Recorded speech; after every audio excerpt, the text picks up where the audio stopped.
और आज सुबह में सबसे पहले बात गुजरात की। गुजरात में आज नए मुख्यमंत्री का शपथ ग्रहण होना है और कल ही बीजेपी ने गुजरात की कमान भूपेंद्र पटेल के हाथ में सौंपने का एक महत्वपूर्ण फैसला लिया। लेकिन सीएम की रेस में बड़े दावेदार माने जा रहे डिप्टी सीएम इस फैसले पर अपने आंसू नहीं रोक पाए। आज सुबह भूपेंद्र पटेल नितिन पटेल से मिलने उनके घर पहुंचे। दोनों नेताओं ने कैमरे के सामने गर्मजोशी भी दिखाई, लेकिन थोड़ी देर बाद ही नितिन पटेल के सब्र का बांध टूट गया। दरअसल नितिन पटेल कल से ही खफा थे। कल शाम मेहसाणा में हुई एक जनसभा में ही नितिन पटेल ने कहा था कि वो सत्ता के भूखे नहीं हैं। आज जब मीडिया ने दोबारा उनसे सीएम नहीं चुने जाने पर सवाल पूछा तो वो रो पड़े।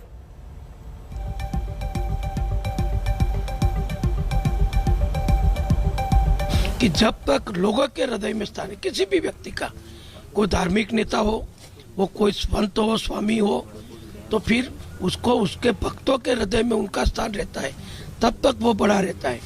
इसी तरह कोई कंपनी की ब्रांड हो तो ब्रांड की जब तक प्रेस्टीज रहती है तब तक वो काम चलता है। इसी तरह पॉलिटिक्स में भी जो कोई भी कार्य करो, छोटे से छोटा कार्यकर हो या बड़े से बड़े नेता हो, प्रजा के हृदय में जिसका स्थान है वो मैंने बोला है कि प्रजा के हृदय में स्थान रखना वो पहली बात है। और काम करके लोगों का प्रेम जीत के आदमी बड़ा हो सकता है।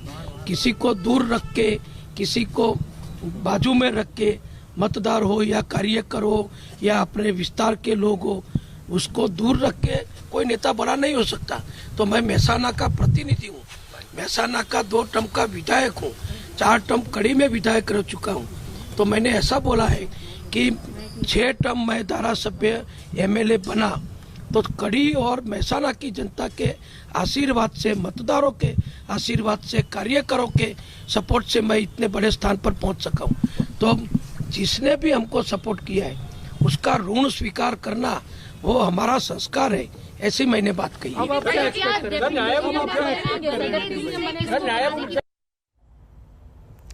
तो आज दरअसल देखिए 2:20 वो वक्त है जब शपथ ग्रहण समारोह होना है, लेकिन उससे पहले भूपेंद्र पटेल अलग अलग मंदिर जा रहे हैं, दर्शन कर रहे हैं, भगवान का आशीर्वाद ले रहे हैं। और हमारे साथ विद्या, हमारी सहयोगी इस वक्त जुड़ी हुई हैं, जो जिनके पास अपडेट है। विद्या, कहां है इस वक्त भूपेंद्र पटेल? जी देखिए, ये एक बहुत ही खूबसूरत सा मंदिर है जहाँ पे महिलाएं अलाउड नहीं है, लेकिन ये स्वामीनारायण मंदिर है जहाँ पर कि स्वामीनारायण गुरुकुल मंदिर पे इस वक्त मुख्यमंत्री यहाँ पर हैं, जो भावी मुख्यमंत्री हैं। इससे पहले वो थोड़ी देर पहले ही एक और साईं बाबा मंदिर है वहां गए थे, और उससे पहले एक सड़क किनारे एक मंदिर है हनुमान जी का, वहां गए थे। तो कल जो देखा था हमने, जो सिलसिला शुरू हुआ था, जैसे ही उनका नाम नॉमिनेट किया गया था उसके बाद वो 1-2 मंदिर कल रात को भी गए थे। उसके साथ ही वैसे ही उसी सिलसिले में आज वो सवेरे से ही नितिन पटेल से मिलने के बाद सीधे मंदिरों का दौरा करना शुरू कर दिया उन्होंने। इसके बाद कहा जा रहा है कि वो एयरपोर्ट जाएंगे जहां पर अमित शाह आ रहे हैं, उनसे मुलाकात करते हुए फिर गवर्नर हाउस जाएंगे जहां पर की स्वेरिंग इन है।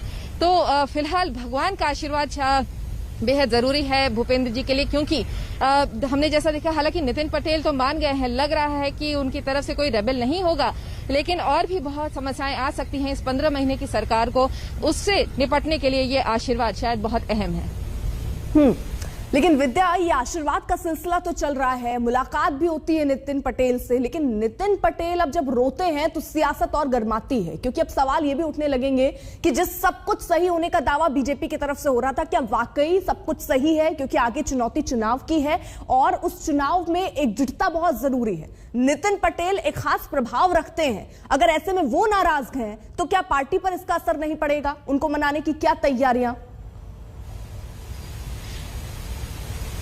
जी देखिए, पार्टी की तरफ से जरूर बात हो रही है, क्योंकि कैबिनेट एक्सपेंशन, हालांकि मुख्यमंत्री वो हमेशा बनना चाहते थे। आनंदीबेन पटेल के समय में भी हमने देखा था कि उनका नाम प्रपोज किया गया था और वो बेहद इच्छुक थे इस बात को कि उन्हें मुख्यमंत्री बनाया जाए। इस बार भी वही सिलसिला था, वो काफी इच्छा जताई थी उन्होंने कि वो मुख्यमंत्री बनना चाहते हैं, लेकिन उनकी इच्छा इस बार फिर दबा दी गई।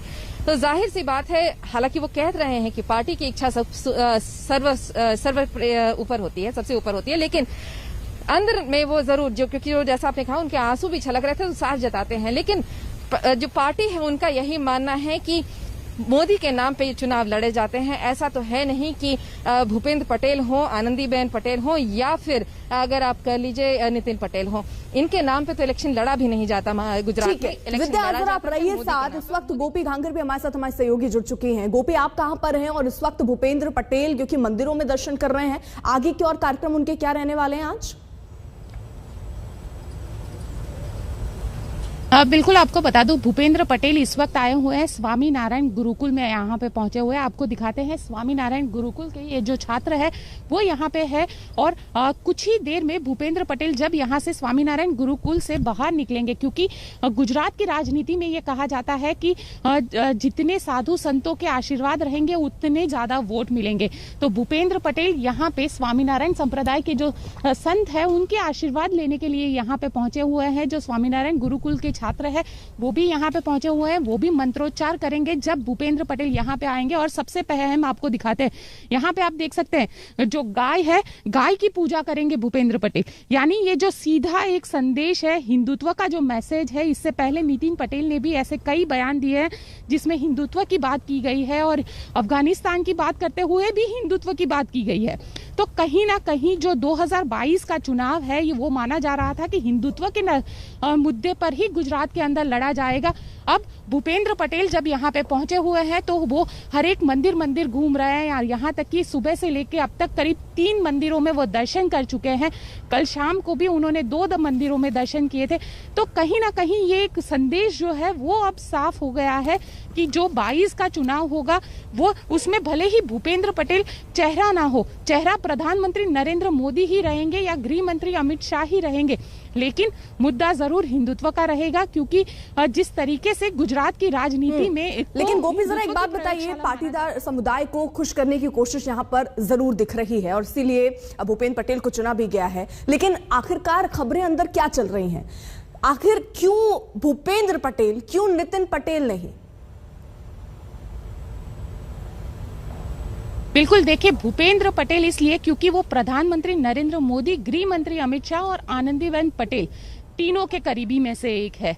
और भूपेंद्र पटेल एक ऐसा साफ चेहरा है जिसपे किसी भी तरीके का कोई दाग नहीं है, ना एलिगेशन लगे हुए हैं, ना ही किसी तरीके की उनके संगठन को, इनकी जो प्रशासनीय शक्ति है उसको लेकर सवाल खड़े हुए हैं। तो सीधे तौर पर कह सकते हैं एक साफ छवि के साथ 2022 के चुनाव में बीजेपी उतरना चाहती थी। अगर नितिन पटेल होते तो नितिन पटेल के लिए ये कहा जा सकता था कि उनका जो एडमिनिस्ट्रेशन पावर है वो उस पर सवाल खड़े हो सकते थे, क्योंकि कोरोना के दौरान जिस तरीके से लोगों की मौतें हुई थी उसको लेकर ही सवाल थे। और तब नितिन पटेल डिप्टी सीएम और हेल्थ मिनिस्टर ये दोनों है। तो कहीं ना कहीं जो सवाल थे वो नितिन पटेल और भूपेंद्र पटेल की अगर बात की जाए तो भूपेंद्र पटेल बिल्कुल साफ चेहरा है, उसके नाम पे बीजेपी 22 का चुनाव लड़ सकती है। साथ ही अगर भूपेंद्र पटेल की बात करें तो भूपेंद्र पटेल को पाटीदारों का समर्थन भी है, क्योंकि तो कुल मिलाकर देखिए नाम तो अब सामने आ चुका है और 2:20 वो वक्त होगा जब शपथ ग्रहण समारोह भी होना है। उससे पहले मंदिर भूपेंद्र पटेल जा रहे हैं, वो तस्वीरें भी हम दिखा रहे थे आपको। 2 सहयोगी लगातार हमारे साथ मौजूद थे। विद्या और आपका दोनों का बहुत बहुत शुक्रिया, आप नजर बनाए रखिएगा। लेकिन जरा ये सीधी तस्वीरें भी हम आपको दिखा रहे हैं। हमारे साथ हमारी सहयोगी विद्या और गोपी लगातार मौजूद हैं क्योंकि आज शपथ ग्रहण है। उससे पहले मंदिर जाते हुए इस वक्त भूपेंद्र पटेल नजर आ रहे हैं। कैमरा पीछे हो यार। विद्या हमारे साथ है, विद्या, गोपी भी हमारे साथ और वो उसी जगह पर हैं। गोपी, यानी इसके बाद अब आगे का कार्यक्रम भी बताइएगा। और ये देखिए मंदिर जाने का सिलसिला शपथ ग्रहण समारोह से पहले शुरू है और इसी की कड़ी में एक ये कड़ी जुड़ती हुई।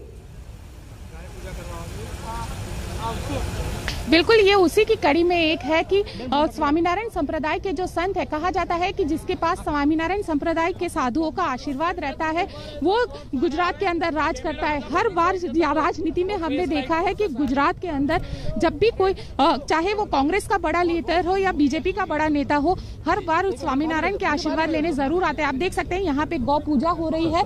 जो नए बनने वाले मुख्यमंत्री आज शपथ ग्रहण करेंगे उससे पहले यहाँ पे स्वामीनारायण गुरुकुल में उनके जरिए जरिए ये गौ पूजा की जा रही है। और राजनीति में गौ का जो महत्व है वो भी आप जानते हैं। ये एक बहुत बड़ा संदेश है क्योंकि 22 का चुनाव गुजरात में होना है और हिंदुत्व की प्रयोगशाला गुजरात में ये एक सबसे बड़ा, हम कह सकते हैं एक सबसे बड़ा सिंबल है। क्योंकि गुजरात की राजनीति में अगर हम कहें तो लगातार जिस तरीके से हिंदुत्व के मुद्दे को, चाहे नितिन पटेल हो या 2002 का चुनाव आप देखें, जब गोधरा दंगे के बाद वाला जो चुनाव था वो भी हिंदुत्व के मुद्दे पे लड़ा गया था। और हिंदुत्व का जो मुद्दा है उसके बलबूते पे अब तक बीजेपी इतने सालों से गुजरात में राज कर रही है। तो आप देख सकते हैं कि यहाँ पे गौ पूजा की जा रही है जो करीब 2:30 बजे 2:20 पर भूपेंद्र पटेल का जो स्वेरिंग इन सेरेमनी है वो राजभवन में होना है, शपथ ग्रहण होना है। इससे पहले वो आप पहुंचेंगे यहाँ से सीधा एयरपोर्ट, जहां गृह मंत्री अमित शाह पहुंच रहे हैं। और गृह मंत्री अमित शाह के साथ साथ दूसरे जो अलग अलग 4 राज्यों के जो मुख्यमंत्री हैं वो भी वहां पे पहुंचेंगे। तो उन सबसे पर्सनली यहाँ पे मिलेंगे आज भूपेंद्र पटेल। आप देख सकते हैं कि उनका जो गौ पूजन है, गौ को जो प्रसादी है वो खिलाई जा रही है। तो कहीं ना, ठीक है गोपी, आप नजर बनाए रखिए। ये तस्वीरें अभी और भी आएंगी क्योंकि हो सकता है और मंदिर के दर्शन करने भी भूपेंद्र पटेल जाएं, वो तस्वीरें भी आपके सामने रखेंगे।